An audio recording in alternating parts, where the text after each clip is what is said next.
to edition 9 of All Killa, No Filla podcast with me, Rachel Fairburn, and Kiri Pritchard McLean. Just before we start, we'll do our usual disclaimer. We're talking about serial killers because we're interested in them. It's not hero worship. We enjoy talking about them and hearing the miserable facts about them from a psychological point of view. And as long as we're doing this podcast, we're not writing to them in prison. Episode 9. Yeah. So Harold Shipman, or as he's known, Dr. Death. Dr. Death. Which is fucking Which badass. is one of the coolest serial killer nicknames. Or the Angel of Death. That's the other one. The Angel of Death. No. Angel of Death, that's like a common term, isn't it, for people who, nurses and things who kill, they overdose people on drugs. He's not an Angel of Death. He's... Angel of Death screams Munchausen's. It's not, I didn't work 7 years to be called Mr. Death.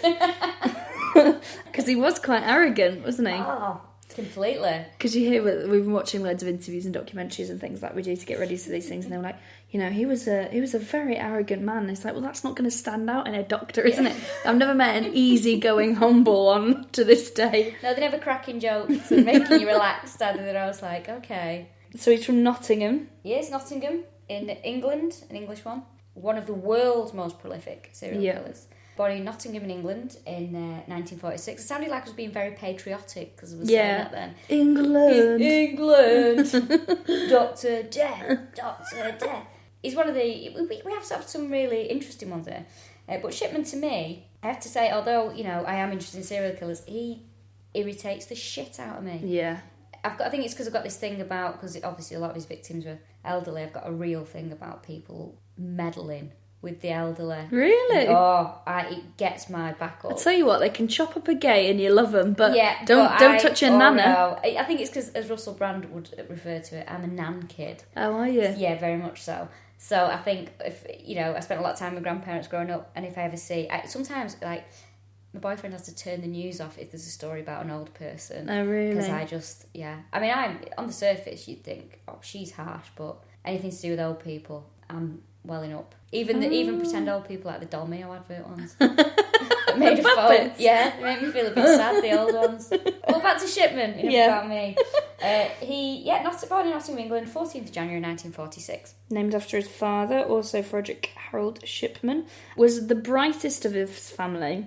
He's still not bright, though. I was going to say the brightest of his family. Yeah, I did quantify that. Because he was the only one to pass his 11 plus and therefore go to a grammar school. But apparently he just wasn't...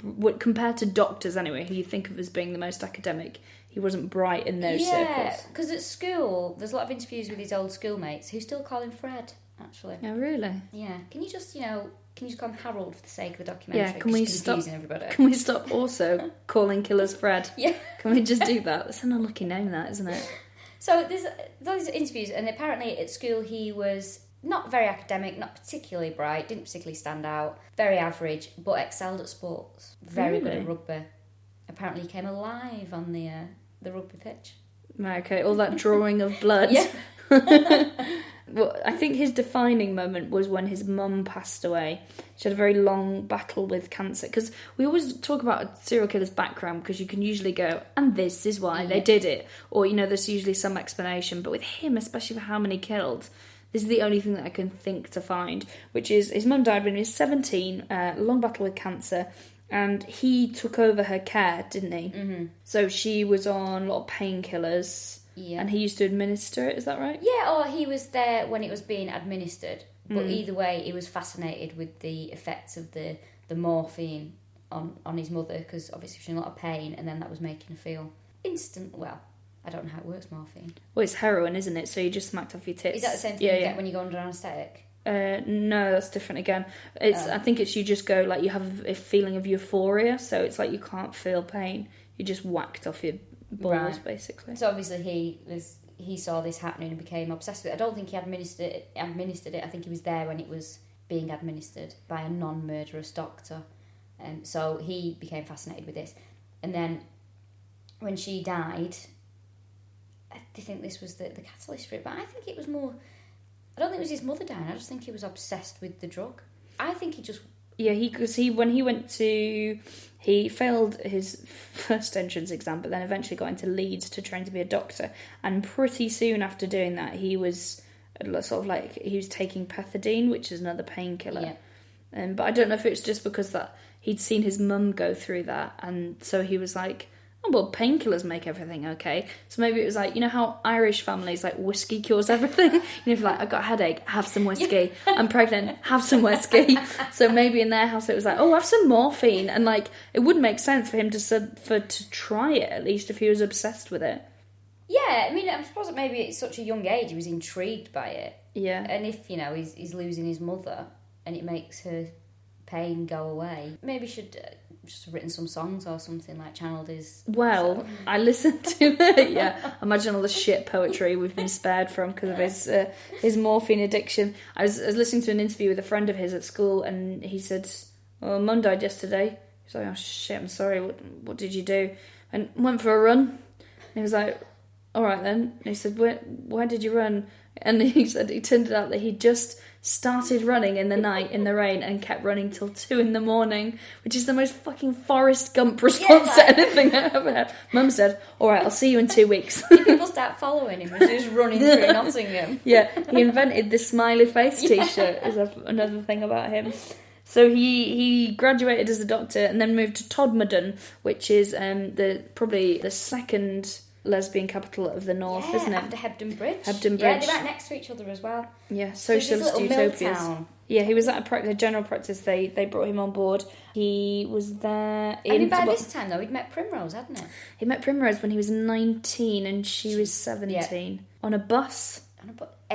Keep cropping up these buses on the old. You've really got a bus trail. agenda, haven't you? Oh yeah, I'm telling you. I'm going to make a list of all the times buses have cropped up in serial killers meeting partners and victims, and then I'm going to write it out and probably just throw it in the bin because nobody would be interested. I don't know, they'll have anything on these forums.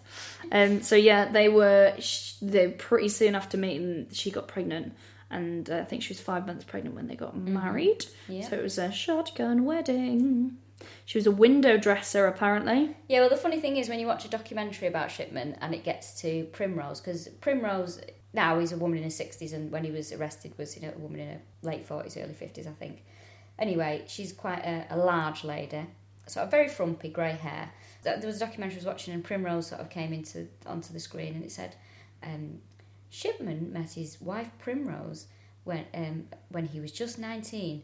At the time, she was a pretty 17-year-old. As if, look how this woman is aged. Really, it's like the most bitchy voiceover I've ever heard. So bitchy. Poor Primrose. So yeah, they met on this bus, they got married, and then in 1974, he got done for basically prescribing himself pethidine, and they sent him to rehab. He got done for forgery. He was fined £600 and he had a criminal record for forgery. I really should have learnt his lesson there, because it's forgery that catches up with him years and years later. But when all this stuff came out about him in Hyde killing all these people, they looked back at Todmorden when he was working there. And apparently while he was there, he wasn't there for very long, he signed 22 death certificates, and he was present at 40% of his patients' deaths. So, finding them at home and things like that, or them passing away when he's with them. Now, they're just meaningless numbers. 40%. And yeah, until you find out that the average for people being present at a death, a doctor being present at the death, is 0.8%. So, why alarm bells didn't go, I shall never fucking know. 0.8%, is it 0.8%? Yeah, 0.8%. That's nobody. Yeah, I think that's you were once near someone that died. Yeah, or you were driving past. That's not even a statistic, is it? So he went to Hyde and he was at Donnybrook Surgery. Which sounds delightful. Sounds like a lovely little area in Ireland. 1977 he was there. Then he moved to Hyde. It was his own practice, was it? Was it Market Street? Market Street. He had got his own practice. And he set up there, and he was very popular with these patients. And he also he appeared on Granada TV's World in Action. Yeah, because he was talking about how the mentally ill should be treated in society. Don't give them access to pethidine. Yeah, and don't let them hang themselves in their bed sheets when they're in prison. But he was known as a good doctor, although he had this a reputation amongst staff as being arrogant and not very nice to junior doctors. Apparently once he made a medical rep cry, but just reps in general, they're pieces of shit, aren't they? So yeah, I can side with him on that. Did you annoy me? He was known for visiting elderly relatives at home, which at the time, before all this came out, was seen as like just him going above and beyond. What a being great guy. Yeah, being just a really good doctor and a good guy. But it was actually the undertakers that were nearby Massey and Sons. It was the undertaker's daughter, it's a family business, that said, there's a lot of these. Hold on a minute. Yeah. A lot of them are being cremated, and we're having to get a lot of second signatures, because if someone dies, you have to get another doctor going, yeah, it's fine, there's nothing untoward here. There's basically no, like, bullet wounds, no stab marks, and it's natural causes. So they were having to get a lot of these second signed. And the daughter was like, Dad, of all his patients that we've had, as only one of them appeared here in her 90, which is how most old people die, because they're in bed, because they've been ill for a long time. But these are all like dressed and ready to go, you know, with a hat and a coat on. I'm like, why is everyone dying fully dressed? Salsa outfit still on. Yeah, good knickers on. So she's obviously going somewhere. So the undertaker was the daughter. What was her name? Deborah Massey. Yeah. Deborah Massey. I can imagine Deborah was like, Dad, I literally haven't got a minute to myself anymore. We are so busy, which is great. However, I think there's something wrong. Yeah. I wonder if after it all came out and Shipman got arrested, after the initial bit of going, fuck, I can't believe that happened, they were like, yeah, but we're going to have to remortgage the house now. Because like, we were doing really well while he was here. But Deborah, how good would it be just to be her, just be like, yeah, okay, what, I'm wrong? Yeah, I think you'll find I caught Shipman. Yeah, imagine around Christmas dinner. Be like, well, we don't have to have bread sauce and gravy, do we? Well, Deborah quite wants both. Yeah, I do want both. And at the end of the day, I did catch Harold Shipman. She's always got that, hasn't she? No problem, Deborah. No problem. Yeah, all right, Deborah. Well, she caught you, you annoying bitch. Well, the dad went to see. He went to see Shipman, didn't he? Yeah, he went to see him in his office and went, I know this is silly, but are you killing old people? And he was like, no, you know what? I've got a lot of old people. I do a lot of home visits. That's why it's all happening. But when they looked at his statistics in hindsight, because he basically said, I've got loads of old women and they are going to die. And he had... And that is a threat. He had like a lower than average amount of women in his area and on his books, and a lower amount of old people. It could be because he's fucking killed them all, but he didn't have an ageing population like he implied. What interests me as well is, like, he's deciding to kill these people, these women, mainly. How did he make his decision on who he was going to kill that day? And what were they thinking when he rocks up to their house? Yeah. Like, oh, here's Dr. Shipman. Oh, what a nice surprise, probably. If my doctor walked up the path here, I would be like, what the fuck does this guy want now? What is going on? Well, I don't know. I only see my doctor like once every few years for a smear test, so I'll be like, oh, Jesus Christ. If it's bad enough you've got to come and knock on. I just wanted you to be comfortable. Maybe he was like, in the more like, guess who? Like, has she got grey hair? Yeah. Has she got a house? That's the important thing. So the undertaker said something to a doctor as well who had to countersign these and went, you are signing a lot of these, Dr. Linda Roberts. And she went, yeah, I am. That's a bit of an issue. And then apparently she and some other doctors sort of met behind his back and said, this is, I mean, we don't want to say it out loud, but he's probably killing people. Well, it must be strange though if you're in any profession, but if you're there and you all get together and go, right, it's not like having a meeting to slag off your boss because you're pissed off with them. It's like, right, I actually think he's killing people. What are we going to do? Although, I always think now, I'm always the first one to say things, mate, at places of work. So I'm always like, oh, hold on a minute, that's not right. And I think it's better to just maybe say something than not say something, maybe appear stupid. You're a whistleblower. Yeah, I'm a grass. No, I'm not a grass. If I see something that I'm not happy with, I always think, well, that's not right. If something's not fair, right, or someone's taking the piss, then I'm straight on it.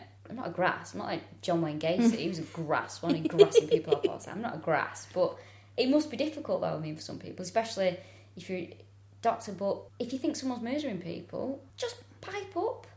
Yeah, and also it's difficult, isn't it? Because on paper, on paper he's a murderer, but like, on the surface of it, it looked like, well, he's there because he's really going the extra mile with all his patients. So it must be really hard to turn around and go, because they must look like they're just being lazy shits and going, well, he's present at a lot of deaths, isn't he? It's like, because you little fuckers won't get out of your office, that's why. I never get a death. It's always him. It's quite similar to being a comedian. I've sat around and been like, listen, I think so-and-so is killing rooms. Yeah. And someone needs to take him aside. Yeah. And we need to do something about it. And is it me, or is like they're not doing very well, but they're getting quite a lot of work? I don't know. Something's not right here. So Linda Roberts went to the police, and the police royally fucked up, as they do on every single fucking serial killer. Well, this is the thing, isn't it? I mean, the police just never seem to come off very well in any of these scenarios, I think. No. The whole thing is they allege now that they assigned it to... it was too subtle and technical, is the phrase, a case for them to have signed to the officers that they gave it to. But it wasn't too subtle, it wasn't too technical. He was killing people, and if they looked into it at all, they would have seen it. Something was massively wrong. They didn't do a criminal check on him. They would have found out that he was a convicted forger and drug addict. Mm-hmm. And they didn't speak to the undertakers, even though Linda Roberts was like, it's the undertakers that have brought it up. They didn't bother interviewing them. So fuck knows what they did. Well, the thing is, you would think that criminal record is checked as soon as someone is mentioned. You would think it was an automatic thing that somebody would do. Yeah, it's like when you if you're on a dating website and someone says hello, you Google them. Yeah, you Google them. Or, you go on Facebook. Yeah. Have a look at them, yeah. Or even on the most basic level, if you're doing a gig on a Friday, you check, I'm there next month, am I? I'll just have a quick look who's on. See who I don't want a car share with. So you sort of check things out. And all right, we're taking it to extreme, but a police person should be checking out a person that they're... It seems very basic to me. And also they're going, it's too subtle and too technical a case for very inexperienced officers. It's like, well, tell you what, if a doctor comes to you and goes, I think somewhere in the region of 215 people have been murdered by a local GP, don't send the fucking work experience, lad. Yeah. Don't send thick Jono. It's look, you just fill in a form. Send a proper copper. Proper copper. Proper copper. So that's the police fucking up again. So how he eventually got caught, and he had to fuck up quite hard for them to catch up with him. So while the police were fucking around having massively inexperienced coppers on, 3 more people died, and were cremated. And some of them were buried. So every time they were cremated, the evidence was destroyed. Because he used to be like, get them cremated. Get them cremated all the time. Everything's fine, just get rid of them now. Yeah, just turn them into dust and nothing ever happened. He actually killed 13 people on the same street as well. That's unbelievable, on the same street over, I think it was a 3-year period. Surely people would talk, wouldn't they? Well, one of his victims, who was it? I can't remember. There was one woman who was a bit of a hypochondriac, wasn't there? Yeah. She used to go and see him a lot. She go and see him a lot, and the daughter was on some documentary, and she was saying, we used to laugh that, Mum used to be down at Dr. Shipman's all the time, and she'd be like, I'm going to see Dr. Shipman, and we'd be like, I bet he's sick of you, we'll be bumping you off if you're not careful. And then there's just a pause, and she goes, doesn't seem so funny now. Oh, God. It's the saddest, most League of Gentlemen, horrible bit of any documentary I've ever seen. So, Kathleen Grundy's how he got caught out. He recorded that she died of old age. She was 81. Yeah. She sounded amazing. She was an ex-mayoress. Yeah. She was, that morning she'd been to a dance class. Yeah. She was incredibly active. She also volunteered at the local... at some local charity, because I know they check the signatures from her doing the banking there. She used to volunteer at a soup kitchen as well. Yeah, very well liked as well, lots of friends and popular. Yeah, this is in 1998, and he bumped her off, and when it came to the trial, he tried to claim that she was, because this is so sad, they had to exhume her body, which is just the roughest thing in the world, to dig someone up. And they tested it, and they found out that she was given... What was it? She was given... Morphine. Yeah, morphine. An overdose. And this is what I found amazing. How many years later, after she died... It was about a year or so, I'm not 100% sure. But even so, they exhumed her, and they could work out that she'd had a morphine overdose within 3 hours of her death. And when all this came out, he said, it's because she's a drug addict. It's like, are you fucking kidding? She's doing salsa classes. She's not Pete Doherty. Yeah, exactly. So he accuses this, elderly, respectable woman of being a smackhead.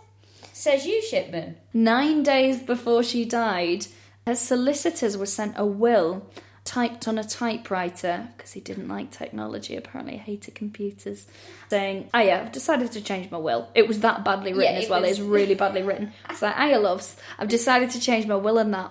So it was typed really badly on the typewriter, and it said that I leave all my money to kind Dr. Shipman and also my house. And the solicitors looked at it and when she died and were like, hold on, something's not right here. And they got in contact with her daughter from the old copy of the will, said, we don't think this is right. And the daughter had a look at it and she's like, well, for a start, she says my house, my mum owns 2 houses. So why she suddenly missed one off? And it just didn't add up to her at all. And it's a good job. The daughter, Angela Woodruff, was a lawyer as well. Otherwise, it could have been a case of, it seems that there's 2 wills and she's leaving a house to Dr. Shipman. Oh, she's got 2. Which one does he want? It could have been. It could have been that shit. Right. There's a theory about this that this is the one he got caught up on, and they're like, why has he suddenly decided to steal money? Because he could have kept on killing, probably indefinitely, without people picking up on it. Or like being able to catch him for it. They said, why on this one has he suddenly started stealing? And one of the theories is that he knew the police, because they brought him in for questioning at one point. They knew that basically the net was closing on him. So he was like, if I get all this money, because he knew she was well off, I could just do a runner. So that's one of the theories. And one of the theories that he was doing what a lot of serial killers do is where they get they're more and more arrogant and take more and more risks because they're convinced that they won't be caught. I'm a fan of the cocky theory. I think he was probably getting cocky. Yeah, I think he's probably cocky because apparently when they brought him in for questioning, they said that he acted like he thought he was going to leave there at 5. And then they were like, okay, we're arresting you for murder. And he was like, what? And as soon as they said that, he stopped answering any questions. And this is why there's not loads of information about him, because he just shut down completely. Yeah. He was also stealing, like, petty cash. There was an old lady that died who had, like, 80 quid. She'd just taken out, like, hours before she died from the post office, like, 90 quid. And she'd come back with a bag of shopping, which had, like, not much in it. And the rest of the money had just gone from her purse. They're like, she can't have spent it.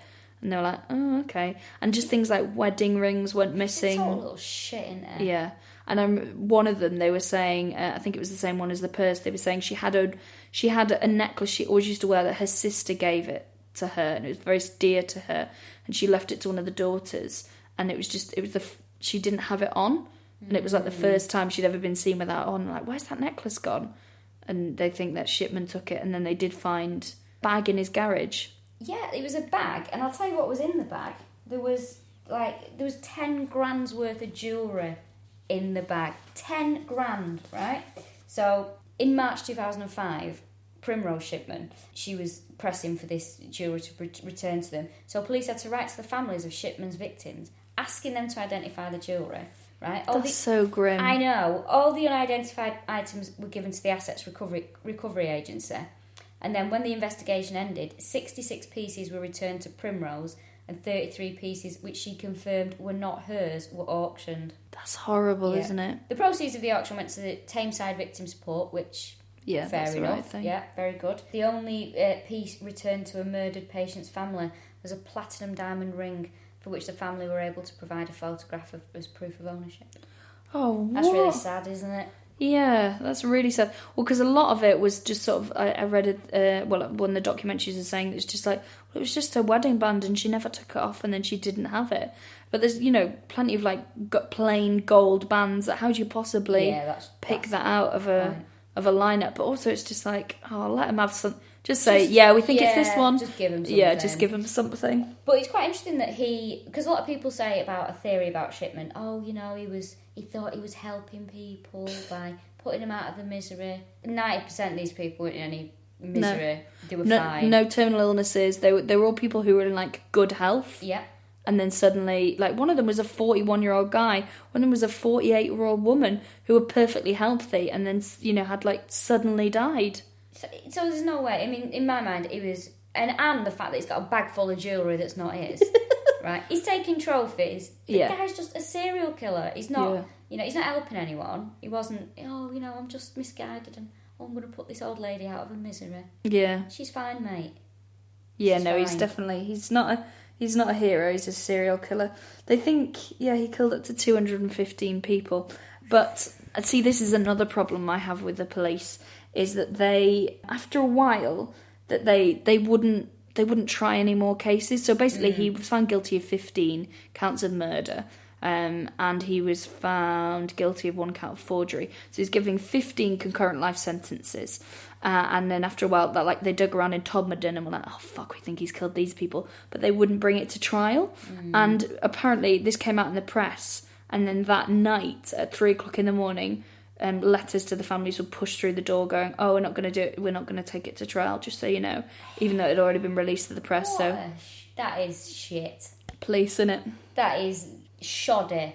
Really bad. Yeah. So there were so many suspected victims that police, they drew up like a 5-point scale. So those receiving 5 being the top priority. So the scale was devised so that morphine in possible victims could be detected easily. For the full 5 points, the circumstances had to be met. So the body had to be buried, not cremated, because obviously you need the body to test. The family were concerned about the death at the time. There was cause for police concern. For instance, there was property missing. The medical records had been altered, and an extra point was added if all 4 criteria were met. All right. So think about all those people who died and didn't have family that didn't report it at the time. It's like fucking Shipman bingo, that. That is... And we're playing for a full house, or in this case, an old woman's house. So, yeah, just think about all those people that they just didn't even investigate. So that's 215 that they think, and that's probably maybe not including some of these. And all those people that just, might have been an elderly couple and one of them died, and then 10 years later the other one's died. Nobody, nobody will know. Nobody cares. Nope. Because he used to do that. He used to alter their records. So if someone had been fine, he would go back through the medical records and say he visited them loads of times. Even at times when he was definitely in his surgery, being like, I went out to see them because they're not very well. So when they died, suddenly it didn't look suspicious on the medical records. So he was quite smart in that respect, at covering his tracks. But it's quite easy to see looking back where he altered them and where it was bullshit, because he picked days where, like I say, he was in the office. He's a rum one, isn't he? He's an asshole.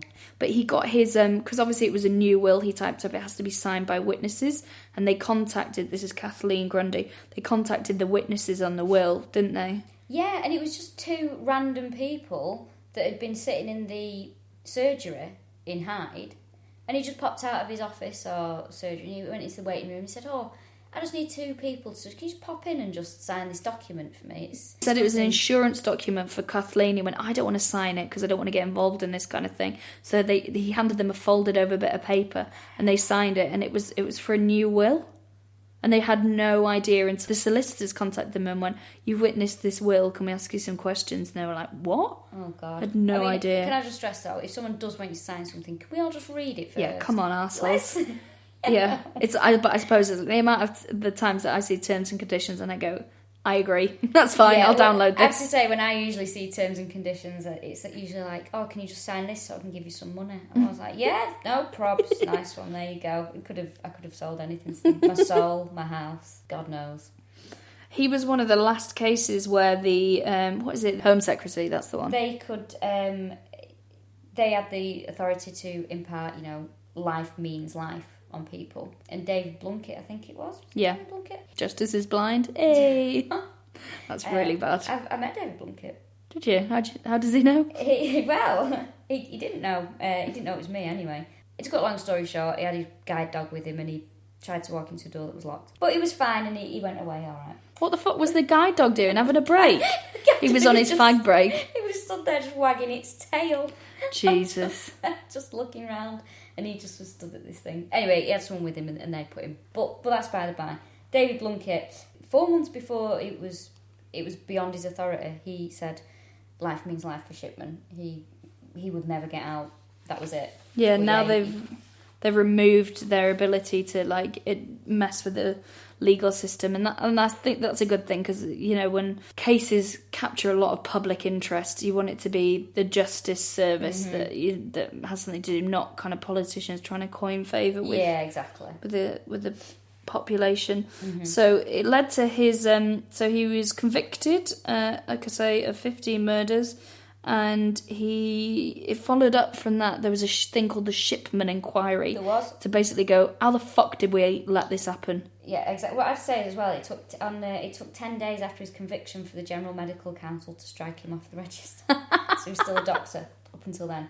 The Shipman Inquiry, yeah. I actually used to work around the corner from the Shipman Inquiry. It used to be at Manchester Town Hall.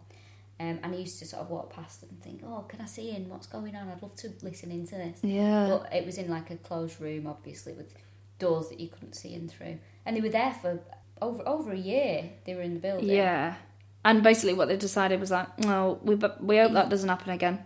We hope. Yeah. Yeah. They put in a few more measures to monitor GPs, and I think it's like a thing where they have to, it's a bit like an MOT they have to do now. Mm-hmm. But still, I reckon it can happen, especially if the police are so fucking useless. I think it will happen again, because I think maybe to be a doctor, not all doctors, because some doctors are brilliant, but maybe sometimes there's something in some people that think, I want to be a doctor because a doctor's an important job. Or playing God, isn't it? Yeah, and then they get into the position of a bit of power, and then before you know it, yeah, your nan's gone. He was imprisoned in Wakefield. Mm-hmm. Primrose, his loyal wife, was stood by him through it all. Yeah. Stood by him through it all. Was convinced, but I suppose you would be if you've been together for that long. Was convinced that he didn't do anything. Well, if you've got your blinkers on, they're not coming off, are they? Well, didn't she turn up on one of the stories that he was like, phoned her and went, your mum's dead, and she was like, what? She went, oh, you must be joking. He was like, no, your mum's dead. I'm here at the house. And she was like, why is he at the house? How did he get a key? And all this kind of stuff. And he's like, oh, I came in and she was dead. And she's like, well, how did you come in? Why did you have a key? She's like, but you just sort of shrug it off. And then his wife was there as well. And she's like, oh, I'm here for the cat. That is just odder than odd. Yeah. Maybe she was like, oh, that cat at number 12's lovely, isn't it? She's like, what Primrose wants. But no, it's quite sad because she was in denial. But he killed himself on January the 13th, 2004. So there's mixed feelings about his suicide. Some of them are like, good, I'm glad he's dead. Well, David Blunkett said, he obviously Home Secretary at the time, when he was told about it, he said, you wake up and you receive a call telling that Shipman's topped himself, and you think, is it too early to open a bottle? And then you discover that everybody's very upset that he's done it. So I think that's one of the fun. That's like the most Labour Party response to anything I've ever heard. So he killed himself. Now, there's a couple of theories about why. One of them is because they think he wanted Primrose to get his pension. Yeah. And that if they waited any longer, or like 2 more years. Just nearly, day before his 58th birthday, wasn't it, that he killed himself? If he didn't die before he was 60, she wouldn't have got the full NHS pension, which wasn't his pension anymore because he'd taken that off him, quite rightly. But there was still one available to her, which is fair enough. They think he might have killed himself so that she would have had access to the money. Mm. But also, he had an inmate that said that she used to write to him because she was like, obviously like, I'm so sorry that you're in there, you've done nothing wrong. And she finally said, she wrote to him, she said, tell me everything, no matter what. And they think this might have been a catalyst for him going, oh, fuck, even Primrose doesn't believe my shit now. Can't get any peace in here now, what's going on? Yeah. That's it. He killed himself. He hung himself with, I don't know if this is too salacious, so sorry if it is. No, go on. He hung himself using his bed sheets, iron bars on the window, which apparently is quite a common thing. So if they know that, keep the prisoners warmer, don't give them bed sheets. Yeah, I always think as well, January, I've said Fred West killed himself in January. Yeah. It's January in prison, stop that. We know you've had Christmas. Yeah, Get New back Year's to work. blues, isn't it? Maybe it's a New Year's resolution. But most of them have, because they do it in the first 2 weeks, don't they? Yeah. Because everyone's, it's petered out by the end of the month, isn't it?